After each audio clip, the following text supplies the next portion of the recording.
जय जय रघुवीर समर्थ, जय जय रघुवीर समर्थ. श्री समर्थांचे निवडक अभंग क्रमांक 65चे निरूपण. श्री समर्थ रामदास स्वामी सांगतात की एखाद्या सज्जन माणसाचे वर्तन कसे असते याबाबत विस्तृतपणे सांगतात.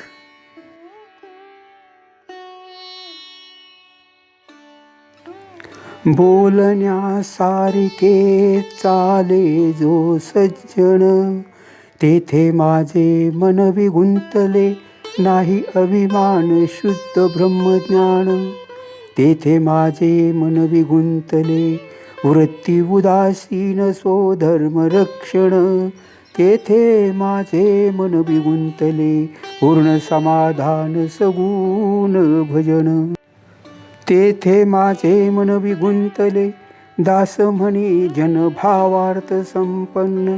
तेथे माझे मन विगुंतले, तेथे माझे मन विगुंतले.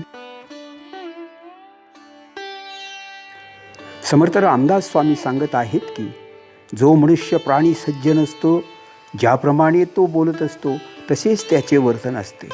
शुद्ध ब्रह्मज्ञानाची त्यांना प्राप्ती झालेली असते, परंतु त्यांना कोणताही अभिमान शिवत नाही. ते नेहमी उदासीन वृत्तीने राहत असतात आणि आपल्या स्वधर्माचे रक्षण नेहमी करत असतात. सर्व प्रकारे ते समाधानी असून सुद्धा सगुणांची उपासना करण्याकडे त्यांचा कल असतो.